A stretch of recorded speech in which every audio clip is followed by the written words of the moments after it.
The old world is ending. And we have the opportunity to rethink everything. This is a show about the systemic problems in our world. And the real solutions we have today. To transition from an apocalyptic storm of war, scarcity, and ecological collapse. To create an abundantly advanced, collaborative society. That sustains all life. You may think it's an impossible dream. But the alternative is an inevitable nightmare.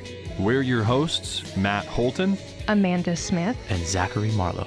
And together, we can move past this economic absurdity and come together to actualize our collective potential. To create something completely new.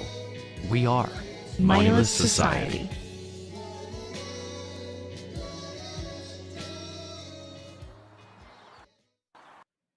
Okay, so forgive any machine noise or construction or just the general sounds of the world being ripped apart and put back together worse than it ever was before. I'm in New York City right now, one of the worst designed machines the human being has ever created, at this gigantic waste of space and energy that's all designed to turn wonderful, beautiful, abundant, splendorous life into money. So that kind of brings us into the topic of today's episode, which is transitioning to a community type society, transitioning to a new kind of city, a new kind of settlement, and a new kind of human organization altogether. So today we have the beautiful operators of the Auravana Project, one of the better and more sophisticated sort of sister organizations out there that is working every day to create very detailed plans, blueprints, designs, and renderings of that other world that could be today. So Travis and Elizabeth, welcome to the show. I'd love to just kind of toss the rock your way and just let you take it away. What does it mean to transition to, in your words, a community type society? And what is the Auravana Project about, and what are you trying to realize? So, Elizabeth, you want to answer this? Yeah. So we're trying to, let me just take notes because all these questions are complex. Like any question about society is complex and needs to be thought of very deeply. So that's what we've been doing in concern to the topic of society. We've been thinking very deeply about what it means to be an individual human on this planet and how we can live in a way that makes us all feel more joy and love in our life. And I think that kind of like summarizes to a large extent what we're trying to build at the planetary scale for all of humanity. We are talking about a societal level system, societal level operating system. And just like any current operating system that you currently use, it can be standardized and then operationalized. So we're trying to create and standardize through a set of socio-technical standards, a way in which we can cooperate at the global level, at the societal scale. So we're referring to a specific configuration of society. So there are different types of societies, and those types of societies systematically have different configurations. And so we can engineer and design a configuration of society that meets our human needs optimally, given the resources available. And so we are designing essentially a societal level standard. And this really hasn't been seen on the planet before. We do have tons of socio-technical standards, but they're very isolated, like the current type of society or the category of society we currently live in, the market state.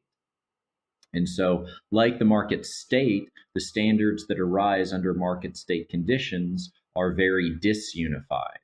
And we're creating a unified information system from which we can transition from this configuration of society to a different configuration of society that we might call community. And that's a society in which we live together cooperatively, contributing to an information and material habitat system where our common needs are optimally fulfilled. And we all flourish and we all have the greatest well-being possible given the information system and the material system on this planet right now. Poetry. First of all, thank you for the invitation and for this space. It's It's really nice to be here with you all. And for me, specifically with like my background in architecture, um, I am like helping, I think, our direction more with like the material system and how we can like create community type society through developing a new habitat service system. So yeah, it's like that about Yes. transition for me, and more about like the political approach as well. I think it's really important we talk about that. So this is like my work here and my contribution on Auravana. When we are talking about like this big proposal, to change superstructure, about society, we are talking about like big decisions. When we will achieve like this big scale through the politics, so we need like, in my view, we have like a lot of conversation about that, because I try, to include politics, because for me, during transition, it's impossible, to talk about transition without talk about politics. This is like my view and my point. And with that, I think we need implement these standards, through like the state, and we get like a big scale. So we can like, for example, with our blueprints, we are creating like a houses design, and we can implement that, and we can like construct a bunch of good house, because specifically here in Brazil, people need like new houses. So this is like one example how we can like distribute like the good access for the people. So it's something like that. I can talk more later. So yeah, I think what Elizabeth is saying is somewhat talking about is like transition to a specific configuration of society, a community configuration of society. And Elizabeth, in particular, is very interested in a political transition, because the way in which we can transition to this type of society, which is specified in four standards of social, decision, material, and lifestyle, has a project plan like any type of society. The market state has many project plans because there are so many businesses and states. But in a family type environment, we have a master plan for our living environment. And in that document, there is a transition plan, because again, we are transitioning from one configuration of society to a different configuration of society. And so you need to transition. And what do you need to transition? Well, you need to transition the state, because you're talking about a configuration of the society where there's a state. You need to transition the market, and you just need to transition the general population of what are known as consumers. Consumers, employers, employees. So we need to transition. So Elizabeth, oh, excuse me.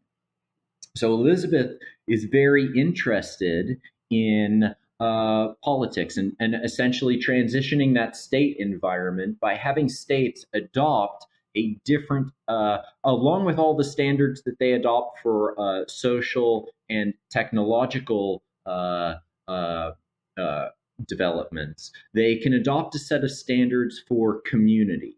And so we are working on that first version of standards that could be adopted, because Elizabeth prefers to that part of the transition, because all of this will require transition. So there's a transition team, and Elizabeth sees herself, just like you, from our perspective, are working on our common direction and are part of the transition team. There's a transition team, as is written in the documentation, that's working on transition of the state, that's working on transition of the market, and then working like kind of you are on transition of the entire like population, but not working within the market necessarily, or working partly, but spreading your message out to the entire population. So, two. Yeah. So in our new version of overview, the Auravana standards, I can try show like this model transitioning like the whole structure of the market state for the community type society. So in that model, I think we can include here, we can see like all resources and people working toward like the community type society. So we have a model to explain that, sometimes, I don't know, if I am, using the best word. But you're doing fine and great. And if I may, I'd like to direct a question at you about your political approach. I'm really curious to learn, is your approach the same as what we see our approach to building outside of the money market? So at Moneyless Society, we have a general consensus that there's no benevolence to be appealed to within political structures, particularly American government. And so when it comes to the monetary system, we feel the same way. Money's at the root of corruption. So why would we implement it in our future plans? We need to phase out of money. So is this transition a complete phase out of what we know as politics today, or does it retain some characteristics, such as here in America, as you probably know, we have the bipartisan model. And I can't see that being useful in the future in a moneyless society because, in short, politics are engineered to be divisive, not communal. So I know that's kind of like a really multi-part question, but can you sum up that vision for me? How politics play a role in a moneyless society or future society? Before we do, can I ask one quick question? Mm-hmm. Can everybody here, besides us, will come last, define politics with a single sentence? Politics Sure. is the commodification of human suffering to push a power agenda. Okay, As so it we is have one today. negative definition. We have one. Okay, what's the other two? Politics or theater that we buy tickets to with every vote. So another negative. Okay, third. That's my mantra these days. I would say politics in general can, when I think about the term, I think of, some governing body of people coming together to try to make decisions for public as a whole. Okay, one neutral. So, two.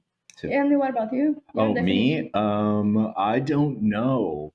To be honest, I do not know. Like, before I met Elizabeth, my definition of politics was also essentially negative, and was similar to the first two. That it's basically decisions made by government or state. The state, the state can have different governments at different times. Or that's Elizabeth talking. So I don't know. It's like decisions at the government or state level, and it's also for me has a negative connotation. Yeah. So I can explain with my point of view. So my background it is like architecture. So the architecture helped me to understand the world through the material system. So I understand politics with decision of and inside society. Not today the politics. I agree with you all. Politics in a market states a horrible because the decision is around the power and money and the values is the problem in this case. So I understand people don't like too much to talk about politics, but for me it is important because with my understand the politics is taking the word politics it's coming from polis like in Greek. People. Não, polis is cities. Polis is city no grego. Como que é grego? Greek. Yeah, in Greek. Polis, is like old term, the words politics, we broke the words like polis and politics. Yeah, So I think all those words are kind of related, like police, politics, policy. They kind of all come from the same root, don't they? Yeah, no, but or at least to a degree. the policies is like decision in society, in cities, in fact. So it's decision in city. So over time, when the capitalism starts to growing, so large, so much, the policies, the politics is inside the market state. But for me, we need to engage each human being. We need people aware what's going on and people engaging in the decisions. So and today we haven't. The people's I don't care about what these people is taking decision there, but they are taking decision. And this is impact directly our lives. So how we will create community without talk about that? We need people like us taking decisions there with a plan and with Auravana standards, we can do that. We can organize people. Today we have overviews, like we explain a lot. We need to distribute that and like help people be aware about society.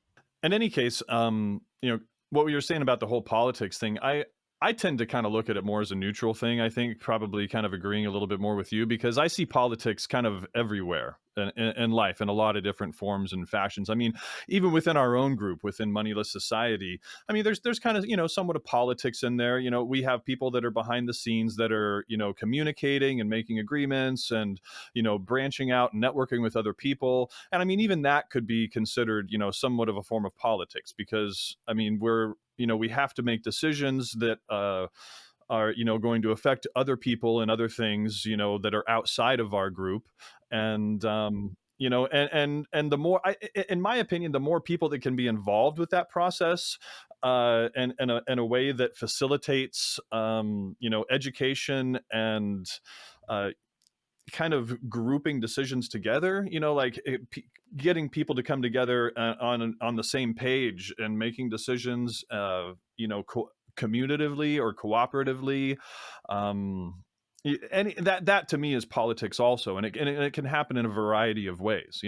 Politics doesn't just have to mean some governing body that's authoritarian in nature or something like that. It can be a group of people just working together to accomplish things, and to me, it's more about the dynamics that are taking place within that group, essentially, is kind of the, dynamics of politics in general. It's kind of, you know, communicating about, coming to decisions on what agreements you're going to make, what paths you're going to take forward, your plans, future goals, systems and structures that are going to be developed, things like that. All of this kind of plays into politics of various systems in various ways and shapes and forms. And it could be a good thing if it's implemented properly, or it can be a horrible thing if it's not implemented properly. And I think in our current system, we have systems and structures that don't allow those things to be implemented very well, but we also have the technology and the capabilities to create those systems and structures that would be able to, have a much more holistic type of politics, essentially, to where it's much more community oriented, cooperatively oriented, not profit oriented, not wealth and hoarding oriented, but working in cooperation with each other, with nature, in order to come to more, group holistic decisions that are beneficial of everybody. So that's kind of my take on, if you want to just sum up the term politics in general without really, putting a connotate or, attaching it to our current socioeconomic system, essentially. I actually completely agree with that, and it brings me back to one of the better educational periods in my life. Right after I dropped out of school, of college, I had this roommate that was. We spent a lot of time just watching movies and TV, and just looking at the world in a different way, applying a different lens, a different value set to the world. And his mantra was, "Everything is political. Everything is political." And it brings me back to this sort of silly, ineffectual battle cry of the so-called progressive left, which is get money out of politics. Well, it just really brings us to the point that, well, is water political? Is housing political? Is labor political? Because that's sure as shit for sale. All of these things are for sale. I mean, everything that money courses through is political in that way. And so money courses through politics. So our politics today is the politics of the commodification, of taking the living world and turning it into something that can be pushed as an agenda for ultimately the corporate power structure, the corporatocracy, the aristocracy, and really the system itself. The system itself cannot be changed to the point it has to, the gears have to rotate with a certain regularity and consistency and speed, and humans cannot be made to get in the way of that. And so, Biden's promise to his donors, his investors, his owners, that nothing will fundamentally change is, and, people like Mitt Romney saying things like, that the system can't change. We can't change economic policy. And it's so funny that our political system, there's never conversation about the change to economic policy, because the system itself is this crazy game structure that's based on destroying the world for profit. I mean, you're in Brazil right now, and I think there's no greater explanation or explication of the political nature of nature and just the overall disorder of our society, that in Brazil right now, the government, the state, the policy is all geared around literally destroying Earth the Amazon rainforest, the lungs of planet Earth, setting it on fire to turn into, monocrops and factory farms that are going to be turned ultimately into, fuel that's going to jettison pollutants into the atmosphere, or food that is going to be shipped across the ocean to be turned into, beef and soy and all this poisonous food that is just literally poisonous to us. And so it's interesting that, talking about politics from the perspective of a country like that, where the state is doing such irreparable harm and has to be reconciled with, that we could go off and form our own little community type societies, our own little organisms and bubbles, and we could follow these standards and practices perfectly. But if we don't form a sort of essentially power structure and an empowered people that can take on that system, it doesn't matter what we do. I totally agree with you, Elizabeth. We have to take on the political structure, and we have to organize a new kind of politics. And I think really what you guys are trying to do in terms of sort of crystallizing these standards and practices and values into the material structure of what we're doing and how we're meeting our needs, of how we're building, of how we're living, of how we're growing food, of how we're living together, that is ultimately going to determine the power that the people have. So the point is, in Brazil, I think you are totally right. The current government here is like a disaster, a complete disaster. And I am like the number one, to say like, no Bolsonaro. So the point is, why we have a Bolsonaro here in Brazil taking this decision so badly. The point is, it is because the alienation.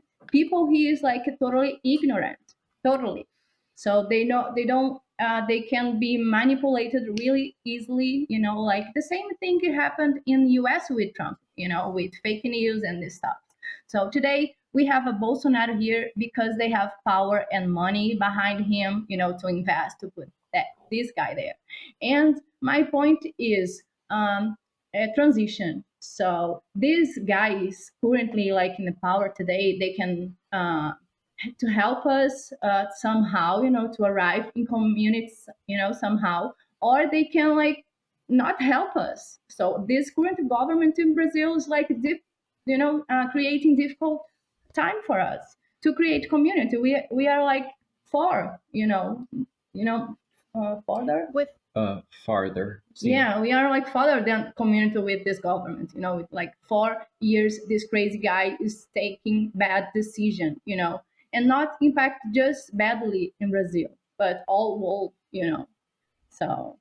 Yeah, the Amazon rainforest is, sorry, real quick. The Amazon rainforest, the transpiration that comes out of that forest goes up into the sky and forms these rivers of liquid water, of precipitation that ultimately end up in California. So the living systems of the earth are all so connected, so intimately connected. So the notion that these individual nations can exist and have sovereignty over their territory, we can burn our part of the world because it doesn't affect you, and the other countries of the world aren't going to do anything about it because, that doesn't affect me, that's your forest. But it's absolutely not.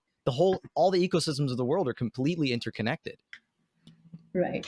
I was just going to say, it sounds like you would agree then the people that we need in, for lack of a better term, but to be relative power, making decisions, they should be well informed and skilled in these decisions that govern these systems of life, versus people who are appointed via popular vote and status quo. And what I'm most excited about is delve into your transition plan per the politics expansion and see if it does entail a vision where we take people such as I mentioned that are just there because they have the money and they're popular and they got voted in, and remove them and put people in places of resource management because they have the relative knowledge to do so adequately and sustainably. Wow, I think you said it perfectly. Thank you. I think that is the transition plan right there. That's it right or there. part of the transition plan. Well, I got it Nice. from the Venus Project. I mean, like that's one of the things that I really latched onto when I started diving into their plans is the fact that they could see through the curtain of today's power structures and the fact that all that's standing behind it are some people with the money and the power to call the shots, not the knowledge and not even the empathy. Just the people that made their way up there and are maintaining that place for themselves. And how long do you think that transition is going to take? Well, it comes down to a paradigm shift, I believe, a paradigm shift of the collective. And, I could be wrong. And I honestly can't even perceive what that's going to take, let alone how long. But one would think as things increasingly get more and more dire for the human race and other species, um, that we would just catch on and do something about it. But as we've seen over decades and over the past 3 years, it doesn't. It's like that movie. With the comment. What's his Don't name? look up.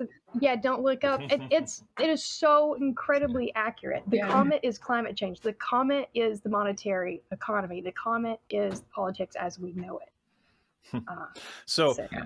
I have a question for you. Now, we're kind of talking about this transition thing right here. So I haven't gotten the chance to read all of these. Oh, thank you. There are more now. Wow. Yeah, Yeah, you guys are insanely prolific. you got to you about. guys. That I is mean, literally, such an there's like investment. what, probably 2,000 pages here or something of documentation that you have put together on how to develop these systems and projects and everything else. I mean, it's really amazing. I haven't had a chance to go in depth, but I've nosed through it, and some of just the details and everything that you've gone through and taken the time to just meticulously list in these books here is just incredible.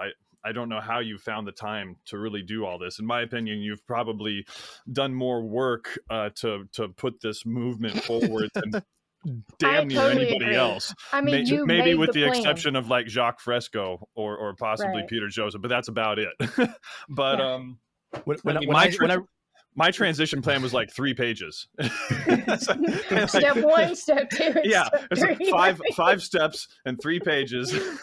But I mean, I'm kind of curious to hear, like, if you can kind of sum up your transition plan, and if it comes kind of close to what we've been talking about, which is what we've been kind of throwing the idea around lately of an idea called universal basic goods and services, that we would like to essentially try to create a system of cooperatives that comes together. So equal ownership, democratically owned, kind of like work, live, play communities, essentially, or what we're that's our goal for the long term, what we're trying to build here. Work, live, play communities that are equally owned, equally operated, democratically run. And then these communities can kind of join together and network to eventually provide each other with a system that provides universal basic goods and services. Now, like most people have probably heard of Andrew Yang and the whole universal basic income. So we're just like, get rid of the income part and just give people what they need, essentially, right? Housing, clothing, food, shelter, water, so on and so forth. And I think that might be kind of a possibility to go in that direction. And a lot of people kind of seem on the same page with that. I was wondering if and how that aligns with your transition plans at all there. And if it is close, maybe you could elaborate on that a little bit. If there's some differences or variances in there, I'd kind of like to hear about that as well. So let me just restate what you said. Sure. You're working on the development of a system of cooperatives where people live in work-play communities where there's equal ownership, they're equally operated, people are essentially working together. These work-play communities are networked and they give people what they need. Is that like a good summary? Pretty much. Okay, so I'll break this down. System of cooperatives. When you essentially are talking about cooperatives, you need to think in terms of what we're transitioning from. You're transitioning from the market and you're transitioning from the state. The state might take longer to transition from necessarily than the market. So when you're talking about cooperatives, typically the word cooperatives is used in the context of the market. You have market cooperatives, which have a set of state level agreements that individuals have signed off on. So then you could think in the future about state cooperatives, like the European Union, which doesn't appear to be doing so well at the moment. But you have the different state cooperatives, and even like the state cooperatives in terms of national states themselves, and then between national states cooperatives. Work, live, play communities. When you use the word community in this context, Auravana would refer more to habitats, work, play, live habitats, because you're working, living, and playing in a material environment. And concept of community is is total expansive. So it would be work play habitat. So yes, that's what we're trying to do. And if we could bring up the website, we don't have to do that right now, but if we brought up the website, you could see there's a list of current habitats. I'd like to put other habitats on there, ones who have and are releasing their specifications for this work, play, live environment freely. I mean, the specifications for the habitat, what Elizabeth's primarily working on, the objects, the processes, the work groups, what needs to be done in the habitat. So we have habitats, and community would be what we're networking, essentially. Kind of later down, you talked about networking. We're networking these habitats into a larger, eventually will be on this planet, planetary, it might take some time, environment where everything's equally owned. When you talk about equal ownership, equally operated, in community, of course, there's equally operated, but the concept of ownership, all resources are the common heritage of all people. So ownership would be possibly occurring during transition, and you would have the market transition where ownership turns into cooperatives, as you said in the first part of this statement. And so then the state also is an owner, right? So the state's like definitely when here in Brazil, when you buy land, what is it, 20%? How much of the land is needs to be set aside for reserve? Between 12 and 15% of the land. So when we're looking at buying land here in Brazil, 12 and 15% needs to be set aside, and you can't do anything with it. So, I don't own it. That cooperative market, business that's under the state doesn't own it. Who owns it? The state. I can't, like, we were looking at land here, for example, and I'm thinking, hey, all this great land that, is dedicated to reserve, we could do something with it. You can't do something with it because it's state owned. So there is still ownership during transition until we have essentially a master plan, which is what these habitats are composed of for the total environment. And of course, we're working together. And what really is working together? Contribution. We aren't working together in the market state. We're employed by an employer, and then we consume. So in community, we talk about contribution, and this is discussed in the project project plan, project execution, because the project execution is broken into two documents. It's discussed in the project execution, the sub document for the project plan, and the lifestyle, because in community, what are people doing? We're really working together, and what's working together, you have to contribute. Can't be coerced. You can't be extrinsically rewarded with money or some sort of privileged access. So, and then of course we're networking. We're networking what systems? We're networking two systems. We have an information system and we have a material system. We're literally networking two systems. So we're not only networking the habitat, which you're describing, people developing these work, play, living community habitats, but we're also developing a network, because we can do more, we can optimize more, we can become better, we can live better in an optimized network where we're all working together, and that entails contribution and to give people what they need. So people are giving themselves by contributing what they need for their whole life, for all phases of their life. And the phases of life are similar right now in the market state to what they are in community. And this is important because this is a very significant section of the lifestyle system. There are three phases. There's the same phases we have now: education. What we have now is contribution or employment, and then leisure or retirement in the market state. So we have three phases. And so we're not necessarily giving people are creating an environment where they are fulfilled. And so need fulfillment, I guess, is like paramount in terms of defining what needs are, and then ensuring that they are fulfilled both at the information and material level. Travis, when I read your writing and when I look at your graphs and charts and hear you speak, I just think can we just plug this guy in? He is the AI. He is the AI, the benevolent, artificially intelligent overlord. Just Listening to plug him both in. of them, I feel like we're interviewing the people with the key to Atlantis. Like they have the blueprints for the future. They've put in the work. I can't even wrap my head around about how detailed they are, how extensive they are. Like we've got it. It's ready. Just go. Let's do it. Let's start right now. But unfortunately, it's not that easy.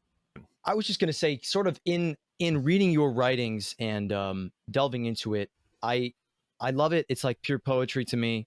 It when I share it to people, I shared it with a friend, and he was like, "Dude, what the fuck? This is it." It was just like, yeah, just completely blew his mind. And I think it's really powerful stuff. But I sort of imagine one of the hurdles here, and this is one of the general hurdles in general. I mean, you were just saying that there are people, or you posted this on social media, that there are people in your community that are burning garbage into the air, and there's ashes, an ash of garbage is falling on your cheek like a fucking snowflake, you know. And this just really epitomizes the level of ignorance of the people, the level of I don't know. It's like the wool has been pulled over our eyes so completely. And it's not that people are stupid. It's not that people are unable to imagine and conceive of these sorts of things, especially when they grow up within them, when they are they're our home, you know, when it taking care of these I think it's a things level are. of defeatism in action. Well, so my question is essentially, how do you explain this sort of transition in a simple way, and in a way that somebody can't just say, "Oh, well, that sounds great," you know? Either they don't understand it, and they just kind of, or I could imagine people say, "Well, that's all utopian," you know, that's all impossible, or yeah, it would be nice if things were like that, but we live in the real world. How Right. So would you I'll sort just of? respond to that. And then Elizabeth, do you want to respond to that? No, you. So we just posted our next release on Reddit, and that was the biggest, like probably the most number of people saying it's a dystopia or it's some sort of utopia, one or the other. There were a lot of other negative comments. In fact, it was probably mostly negative. When I looked at the site analytics of people coming to the website, the majority of the people visiting the website, as one might imagine, because Reddit is sort of American, but the majority of people coming to the website were from the USA, and so there was an overwhelming idea that it was dystopic or utopic. Or one And what did you post on there? What was it exactly? Oh, I made kind of like it was mostly the heading because we just released the next version of the standards or the unified standard, and so I was just whatever. I'll post it on Reddit. So a friend of mine introduced me to Futurology, the Reddit, the subreddit Futurology. So I've kind of been following that. We entered a competition recently by worldbuilding.ai, I think is the website. And so that helped us advance the project quite a bit, this competition. And that my friend found it on Reddit, and he found it on that subreddit. So I began following them, and I was like, whatever, I'll just post it on Reddit. So it's the most like views we've had. It was very interesting. But the in terms of the commentary, they were calling us, the normal isms type names, and saying that it was a dystopia or a utopia. And I can imagine people who have the perception that most people do growing up in the market state thinking that way, particularly if they come from specific countries. And that's kind of like a snapshot of a specific subset of the entire population, kind of what they thought. So real quick pause here. I just want to kind of direct everybody to do a couple things maybe to help us support us at this stage before we kind of get into the last leg of this little episode. Just kind of subscribe, like, share, comment, tell us your thoughts. That shit really helps us. It helps us beat this monstrous algorithm that's keeping the truth out there. And after this video, we'll link in the description the video that I made a couple of weeks or months ago that I used a lot of Travis's organizations, Auravana's illustrations. It's called Futurism, Not Utopia. And it's a speech by Murray Bookchin from the 70s, where he really digs into this idea of futurism that really predominates so many people's vision of what the future is. And it's not truly rethinking how we live and how we see the world. It's saying, okay, you got a building with 100 stories, make it 1,000 stories. It's this Elon Musk attitude of like Applebee's on Mars, or like the Bezos, floating space donut habitat. You take this attitude that we have, and project it into the future. You don't change the attitude. You don't change your values. We're not actually moving toward this, Star Trek inversion of our values, this shift away from money and profit and selfishness and, this consumeristic attitude that your self-worth is wrapped up in the things that you own. Because I think that's a lot of people's aversion to something like this. They think, oh, everyone shares everything collectively. They, instead of hearing like, oh, wow, we actually have we all have more because of that. They think you're going to take away my stuff, because people really think that the couch that they're putting payments on every month, or the television that they don't really own, that's immediately obsolete the moment it comes out, or their cell phone that they're putting payments on, like this credit system that's so unfree, that is so fucking tyrannical and dystopian, that we really live in this dystopia that we can't really see. We can't even understand how truly whack all of it is. And so a lot of people interact with a new vision of something that's so beautifully thought out, that's so scientific, that's so organized and orchestrated, and that would just clearly work better for the average person, not even in like transitioning this 100 years into the future. If we built these kinds of habitats, even people, living in these habitats, working in their regular job, whatever, their life would be better. They would become more connected to humanity. They'd be more connected to nature. We would be healing the environment as we do these things, as we grow our food, as we create buildings, as we make materials. That this is the shift, that it really is an optimization of everything and an upgrade. It's not a downgrade. It's not a regression. It is the transition to a truly different way of thinking. And it's not impossible. It's not a utopia in the derogatory sense, what you two are building and trying to explain. And I just wanted to back up a little bit and say, and as I'm sure you know by now, not to be discouraged by negative comments, because even if in the moment people will deny what you're doing has importance and is valid, it is planting a seed. They will hopefully come back to that moment at some point and go, but you know what? That's eating at me. Now I'm wondering why. Why did I have that reaction? Why did I feel that way about that statement, that plan, or what have you? And that goes back into the paradigm shift I was mentioning earlier. You asked, how do we get there? And I just don't know how else we will get there without a paradigm shift of sorts, a re-education, an unindoctrination of the of people that are used to the market system, and so used to it, in fact, that even contemplating living any other way, regardless of how much better it would be, seems ridiculous and pointless. That is like the most defeating thing ever. It's like everybody wants to change the world. Everybody wants, knows this shit is going to kill us all, but they really don't want to change. They don't want to change anything actually fundamental in the way that they think and act and orient themselves. I remember when we released that beautiful episode, 5 Steps to Save the World, which I poured so much like revolutionary optimism into that.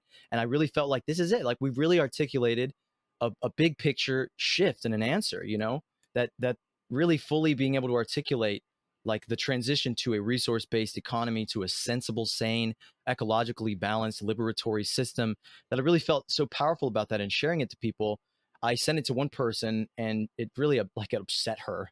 And she basically said like this isn't a transition. And I was like, well, it actually is. You're just saying this isn't a transition within the existing system. Like we can't keep the existing system and transition to something else, even though, all of our plans are not disconnected from that we're really working in that space of transitions and this season of our show. And I think, just as we progress going forward, we're moving out of this attitude that I think a lot of people in the resource-based economy, micro niche on the internet think that we just need this level of awareness to proliferate, and then we'll just transition, we'll just shift. Well, that's not how it works. We have to actually build steps to this. We have to build renderings of this. I mean, the renderings that you do, I think, are very powerful because they show people. But we need to build these things in a scalable model, a minimum viable product that people can see and just say, like, oh, I get it now. Because we really lack the imagination to get out of these problems. That is one of the biggest single problems that we have, is that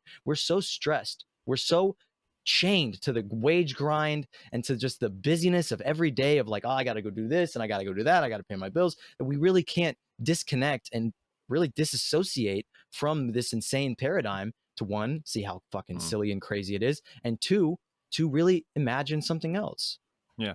Yeah. To kind of piggyback on that a little bit, if you don't mind, just a little bit of the research that I've been doing to finish up my book lately was kind of looking at the, the critical mass or kind of tipping point that we would need to reach in order for that to happen. And most of the time it's between about 10 to 40%. It kind of settled on a number around like 25% or so of people actually like living a new lifestyle.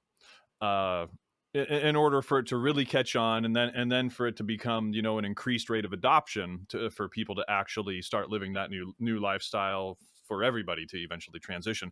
But I mean, imagine what that means. So we have 300 million people here in the United States. 25% of those people, even 10% of those people, would be 30 million people living this new lifestyle. How long is it going to take for us to get 30 million people to live and build and live in these communities and adopt this new lifestyle, in order for that just to be, the point where it starts to reach a critical mass or tipping point? And that's only 10%. I mean, even in say LA, a city of what, 10, 15, however, I don't know what the population of LA these days. I'm sure it's absurd. But how many millions of people, even in just one city, would there have to be in order shifting over to that lifestyle? We have a lot of work cut out for us, because people aren't just going to adopt this mindset without seeing it in action, without actually seeing it physically working. And that's kind of one of the most frustrating things for me over the long term, is people are like, no, we just need to kind of increase awareness and do this. I'm like, no, we need to demonstrate this. And that's going to be a key to increasing awareness. People need to come see and experience this firsthand. They need to see that this actually can work. And it needs to be proof of concept and experimentation, development, trial and error. That's essentially what it's going to be. And what works in Los Angeles isn't going to work in, Portugal or Alaska or Hawaii necessarily. It's going to be different depending on where you are, the ecology and the different, just all these different circumstances geographically and whatnot. So it's just massive amounts of time and work and effort to build these new systems, to try to get them up and running, to experiment with them, to show them to people, and so on and so forth. We have tons and tons of work and effort and a short time to do it, in my opinion. Just to piggyback off of that again and complete the piggyback and turn it into a leapfrog, I'll give you some even more optimistic numbers than that. So in Erica Chenoweth's and the team that she worked with's book, Why Civil Resistance Works, and a lot of other research that's gone into regime changes and mass movements, that the number that they've come up with that is a safe bet for basically people gathering together and saying, fuck this shit, and overturning their governments, the number is around 3.5%. And it's not a standard, of course, it's not the same everywhere, but that number of that many people, let's say in America, I'm not good at math, I'm not going to do that, but that's not that many people. It's a few million people, but it's really not that many people. That if those people can come together and take the weight of that humanity and throw it at the scales, then we can push toward a change. But in that event, then we need to actually know where we're going and what we're transitioning to. So say we had millions of people that are like, all right, I'm not going to work.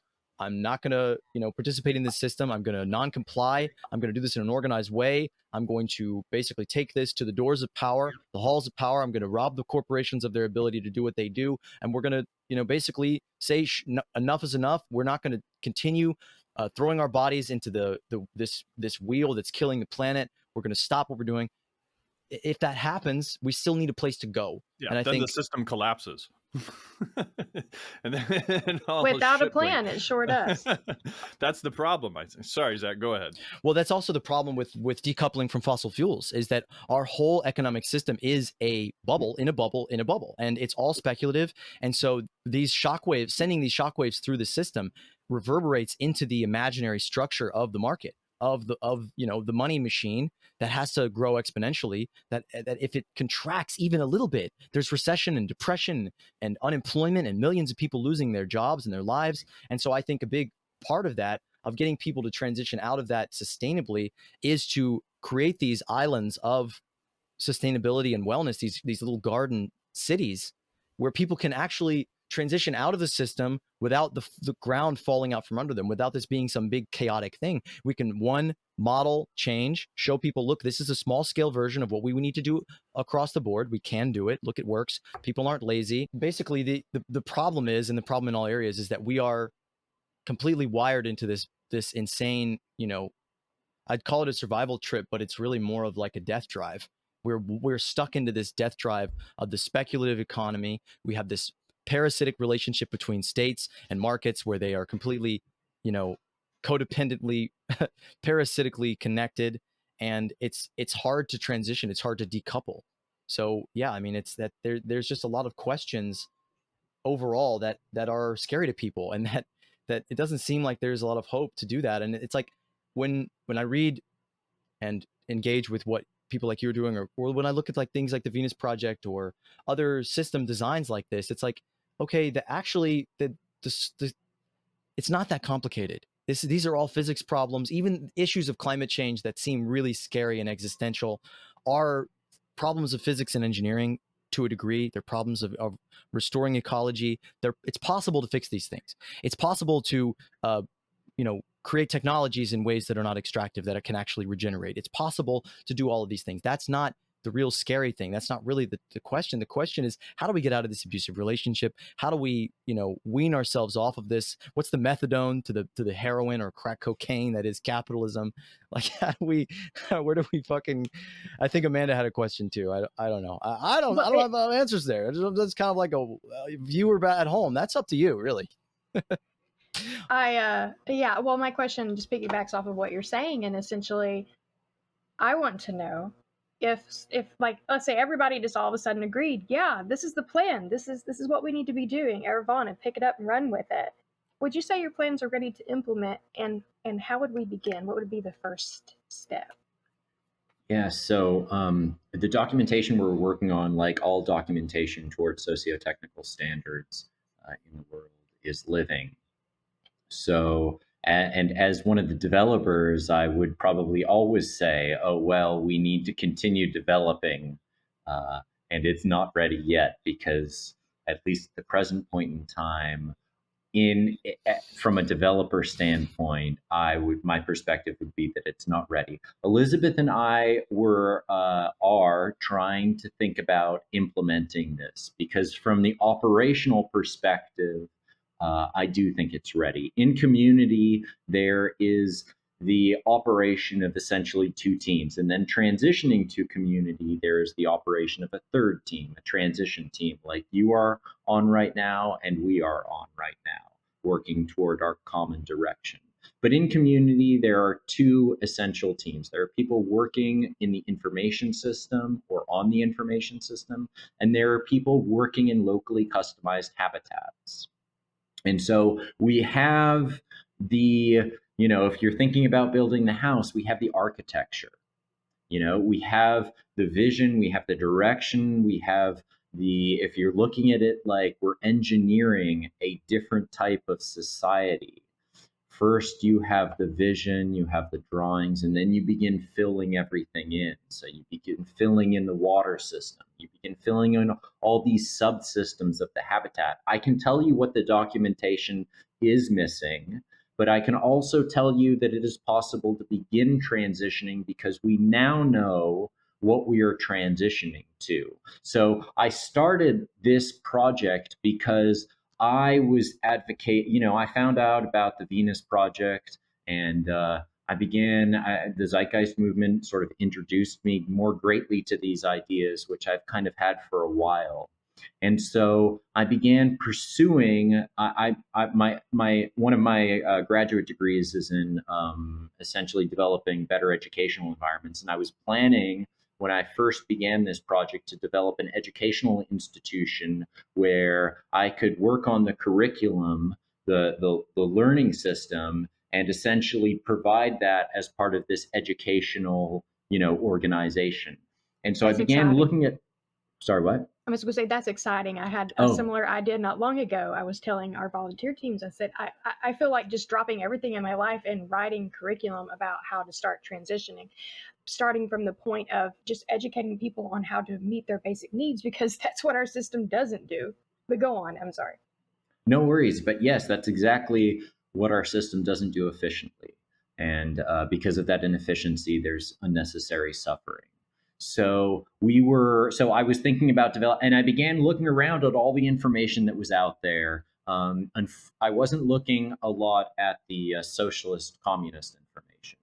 So I was more looking at the resource-based economy information, the people who define that sort of perspective. And so I was pulling in a lot of information from that.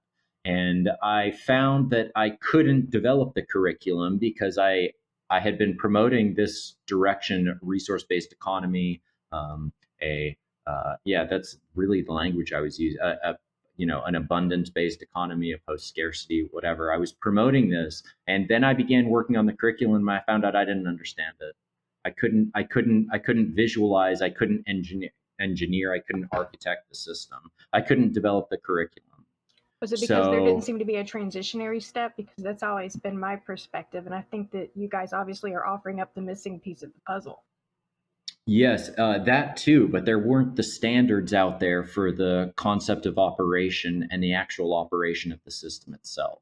Gotcha. Um, so yeah, there weren't the standards, and there was no transition as well. If you began looking at transition proposals, they because there was no definition and complete explanation in a unified, integrated manner of of what we are actually working toward. Right. That final drawing. And so I began working on integrating one of my undergraduate degrees in research and intelligence analysis. So I just began integrating, like I've been trained to the information that was out there, that potentially could develop the concept of operation of this type of society that I had been promoting to people and saying, oh no, this is totally possible. We can do it. And they're saying it's not possible. And I couldn't explain the concept of operation of it or the technical operation of it. So we've developed a set of standards, and now we can begin working on transitioning. And I definitely think it's possible to begin adopting and implementing parts of the standards now, depending upon where you are and your own interests in life. Yeah, in terms of the architecture, planning, we are like in a executive phase, for the first house. So we are budgeting out. Budgeting out. We are Yeah. budgeting out. All like the object and like the cost list and like the discrimination of everything we need to build the first house. And when we have like this first one, we can create like a more designs for house, and like just to recalculate like the dimensions and everything. So in terms of like the plans, yeah, we already have it. We already have the planning to construct like the first prototype. So we can do it now. We are trying to find land here, and I think that hopefully we will have like the first habitat service system. It sounds like you all would be able to provide the best example of a demonstratable community.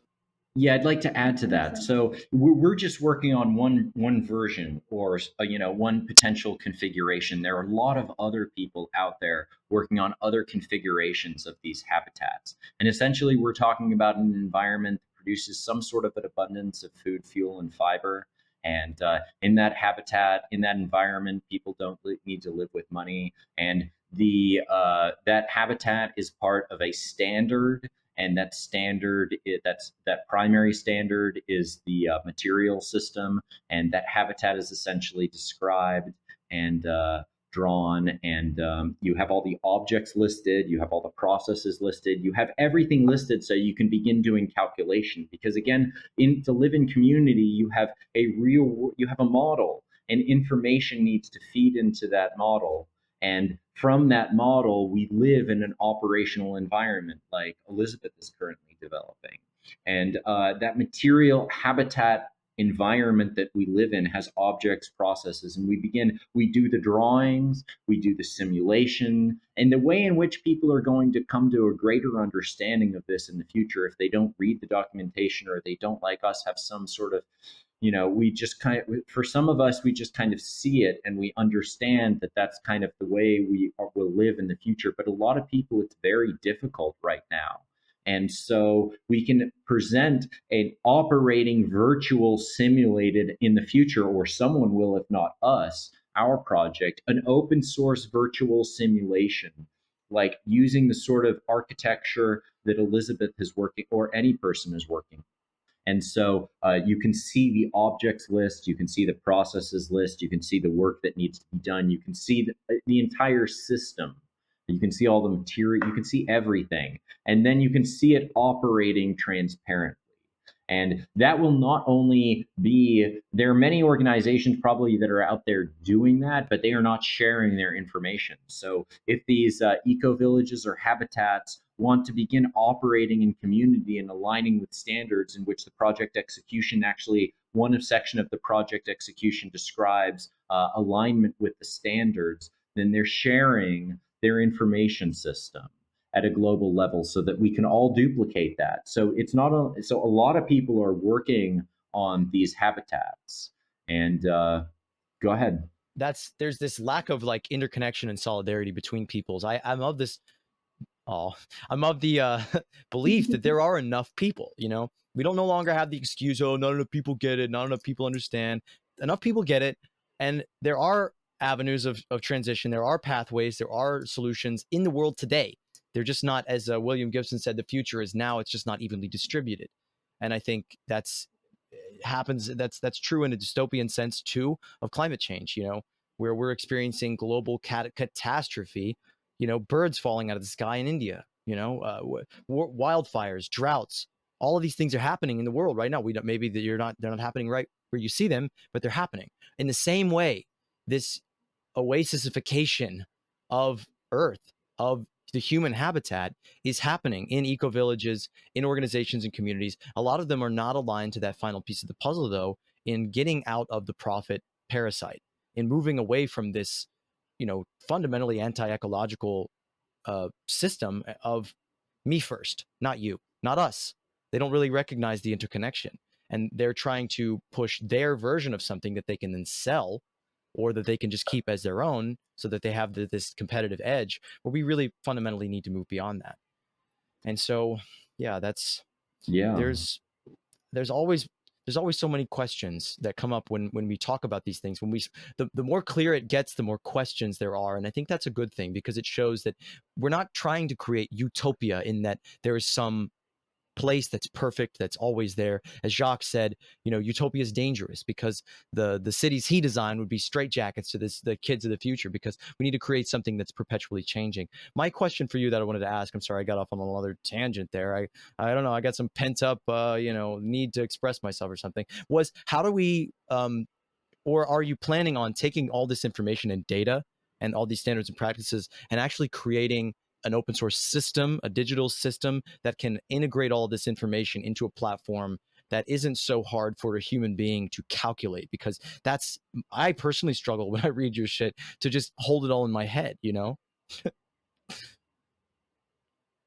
And AI will continue to develop, and in the future, likely on this planet, we will have an AI coordinating a lot of our systems. Maybe not, I don't know. So we could put the information into an AI and see what it comes out with. I was curious, But Travis, have you ever heard of the Society Library? I have not. No, it's kind of a project that's documenting. Essentially, their goal is to document all different viewpoints and perspectives of society and catalog them into a single source. So there is a library essentially of all kinds of different, just essentially viewpoints, like, a conservative viewpoint, a liberal viewpoint, and blah, blah, blah. And then just kind of describe those things and all the viewpoints and little nuances of them. And to kind of essentially like categorize and list all these different viewpoints of society and different perspectives and things like that. And I'm thinking, that's actually a project that I listed in my book. And it's something that I think would probably, coincide with what you're talking about. Kind of like what your question was, Zach, and with the things that you're talking about there. Which kind of leads me to another question really quick too. I was curious, Have you been collaborating with anybody else? I know this is you and Elizabeth doing a lot of this work. Do you have anybody else on your team at this point, or is this pretty much essentially just the two of you right now? So yeah, so Elizabeth has been working with others, Okay. and I have we have an advisory team who also help with communications, um, and people send us information, but it's primarily, I guess, been the two of us. Yeah. In terms of like the stand information, it's like mostly Travis work, it's like a lot of hours working on like, you know, 7 days per week. Like this is really hard work. In terms of Yeah. the architecture, I have like some people help, like the calculation engineer, the electrical engineer, like doing like the specific calculation for the habitat. Um, Hmm. yeah, and we have it's just 2 3 people, working with Gotcha. like this drawing. So you got a few people, but the majority of the work is the two of you, it seems. Yeah. Nice. I was just curious too. How many graduate degrees do you have? I know one of my graduate degrees is in this. Oh, another one of my graduate degrees is in this. I was just Uh, curious what your expertise is in as far as your education and how extensive that is. Um, well, I consider myself a lifelong learner, so my education really is separate from my schooling, which I see separately. So I have one undergraduate degree and then two master's degrees, and that's just because I was fortunate enough to continue in school. But at the same time, I Nice. worked for a little bit as well. Tra- But yeah, tra- I can. I was going to Yeah, say, go ahead. Travis, you have a really interesting background. We spoke about it before, but I wanted to say a quick little tangent about that society library thing. I was just imagining, like, Yeah. we create this machine that takes all that data in there and actually like works as with an AI to like create a rendering of like what the society of the value system would produce. Like you like we could model like anarcho-capitalism, like, oh, let's see what a free market really looks like. Let's take away all regulation and just like see this computer rendering of like a little Sim City town, and like everything's on fire and there's like one giant fucking pyramid with one dude's name on it, and it's like a fucking giant hot dog or something because that's what product the person pushed to maximize it, and then you have your like sort of socialist sort of rendering, and it's like things are better but there's still sort of clunky issues and things like that. And then I think you'd see really with this sort of system and these standards and practices in a collaborative open source participatory system that is sort of mediated by that's actually based on the actual carrying capacities of the region and not just the sort of raw democratic input of just people. I think you'd see this sort of system would create much more efficiency, much more happiness. Like I saw the other day that there is an AI that the DeepMind group created for wealth redistribution, and the basic premise was that there's a group of people, and they give them some fake resources, money to distribute amongst themselves, and try to create the best outcome for all.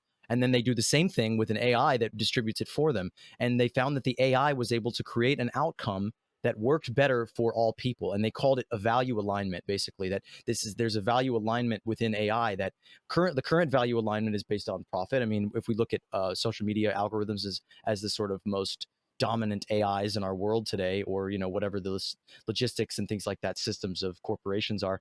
But the value alignment today is profit, profit, profit, which leads to optimizing for engagement and chaos and intentionally pissing people off. Like I love that our Moneyless Society Facebook page has blown up in a major way, in part because Facebook sends our content to conservatives because it knows it's going to piss them off, and they're like, they see this content that's like, hey, not everyone has to be, suffer just to have their basic needs met.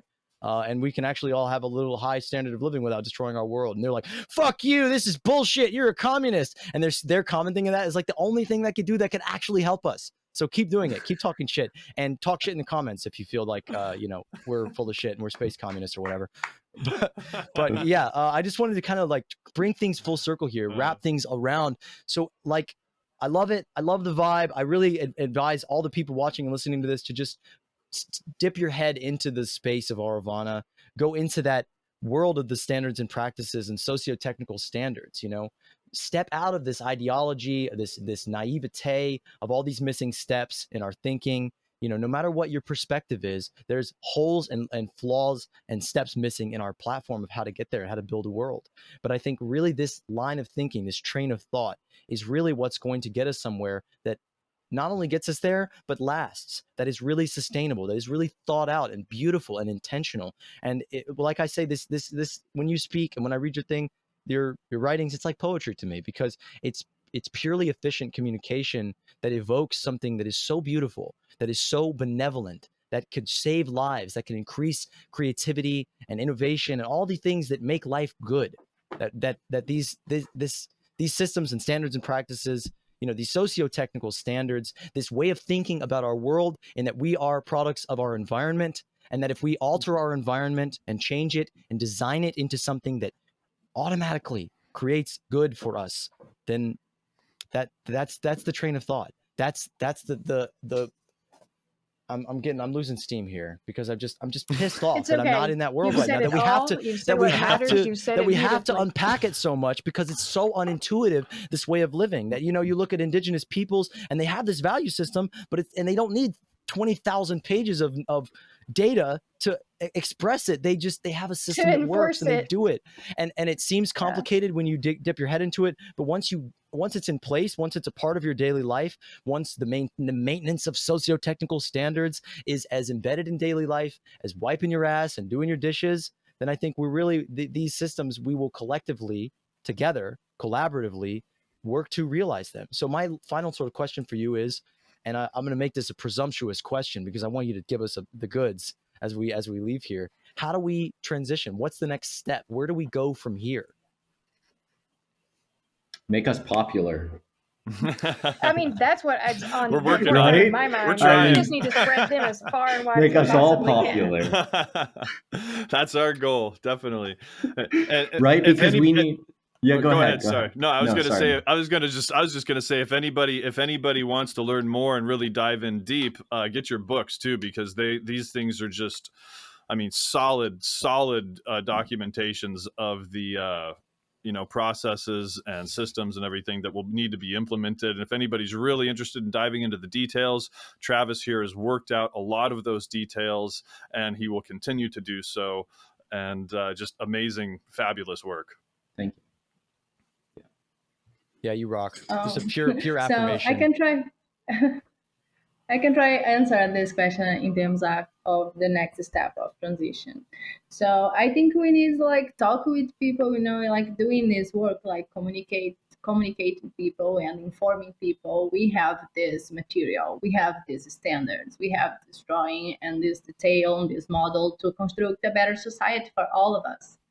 And yeah, I think we need to just keep talking with people and contribute, to construct that. I totally agree. Yes. We have to keep pushing ourselves to get out of our box and out of our comfort space and build reciprocal relationships, build community, solidarity, all those buzzwords. But they're more than that. There's so much more than that. They are the stepping stones to realizing this futuristic society that we all talk about. And it can be in our near future. It doesn't have to be in some distant Jetson type future that we may never see or our children may never see. It's just a matter of us taking what we already have at our fingertips and saying, hey, we could do this with it instead of what we're doing now, which is obviously useless and destructive. Absolutely. I think we can do like that in a short time if we'll work together. Yes, work together. That's the key. Absolutely. Well, thank you so much for all the work that both of you do. Just incredible contributions that you all have made. Can't thank you enough for taking the time to come on our show. Yes, Both wonderful conversations. We look forward to discussing more in the future, diving deeper into all these systems. I'll be getting your new book. I wasn't aware that there was a new one, but I'm really curious to see the project. And now that I actually, my book too, the Moneyless Society, The Next Evolution, I actually just finished that this morning. It's going to the proofreaders, so that'll be out in a couple of months. I've been waiting for that. Oh, you chose that subtitle. I'm so happy about that. Yeah, I'll send you guys a copy for sure as well. And but yeah, I'm looking forward to getting your new one as well. And I'll actually have more time to dive into these now that my book, which is just very, very minimal compared to yours. It took me way too long to write, also compared to the amount of voluminous work that you've done here. But really looking forward to talking more in the future, collaborating with you folks, and thanks again for everything to both And of you you. too. Travis, if you could just kind of get us out with one more vision. I imagine that I'm going to overlay this footage of the renderings that you've created. I mean, just kind of just give us give us some fucking hope, man. Give us some optimism. give us a vision. Paint a little picture of something good, of how we can turn this mess around. That's a big. I think we will. Yeah, that's a big mission. I know we will live. I don't know. I can't say I know. Because I'm sort of science, so I always deal with certainties. I am highly certain that in the future, at some point in time, we will live in this type of global community environment. On the planet, in some locations, it might start first, and on other locations, there might be more unfortunate suffering that occurs before we all begin choosing to live in this type of environment. And as I said, I have a high certainty that we will. I just think that it depends upon a lot of very complex factors at the present point in time. But the most optimistic part is that we have begun, Elizabeth and I, and there are many others around the planet working on this common direction of ours. And we've begun working on standards, and there are many other people on the planet working on various other necessary aspects of integration in order to bring this type of living environment for all of us about. And it will happen eventually. It's just how motivated we are in the moment, I think. It's like one more detail, and and in terms of condition, because I think I don't know about in US, but people here in Brazil is trying to survive. So how they will contribute toward our direction. So I think we need to create the condition for people to help us. Is that it's not just motivation, but it's also about the conditions. People need good conditions, to contribute for community.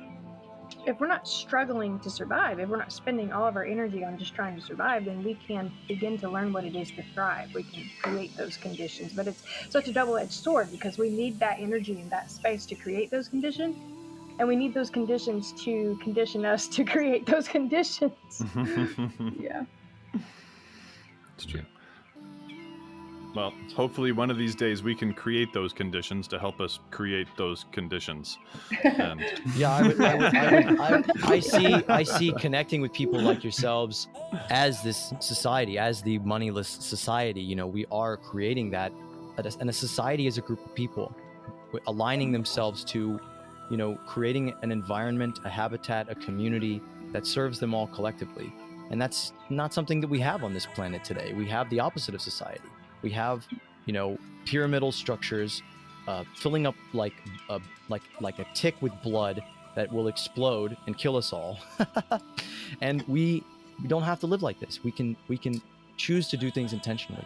We can choose to put thought into it. We can choose to round that hump of going outside of what is currently easy for us, which is currently destroying us, into what takes us away from this being automatons in our thinking toward creating systems that are automatically regenerative and just automatically increasing and growing and building and voluminously expanding.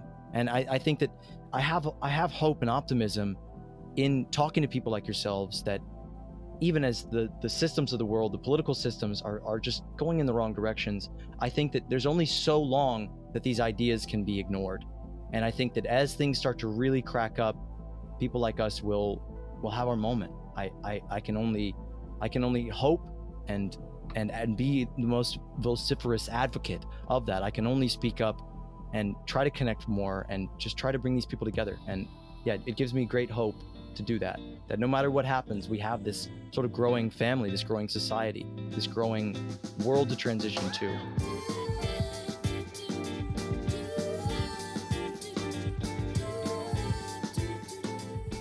So I'd like to formally welcome you to the Moneyless Society show.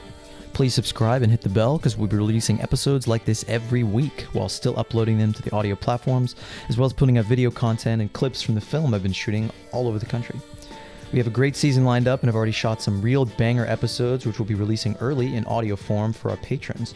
So for as little as $5 a month, you'll get every episode with all our imperfections intact right as we record them. We'll also be rolling out higher tiers of support with exclusive movie clips, a PDF of Matt's book, which is finally finished, merch is coming soon, and we'll offer more personal ways to collect and collab on top of that.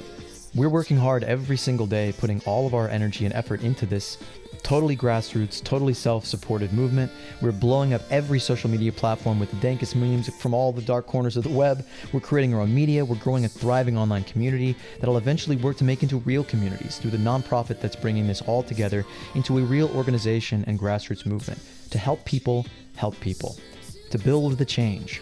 We aren't just talking shit with no solutions or waiting on them to make changes. We've got to do that ourselves, and we can't do that without your support. Haters talk shit in the comments, and to anybody else who really feels this in their soul and is inspired and feels like this world could be, and you know how to make it happen, and you know how to help, please reach out.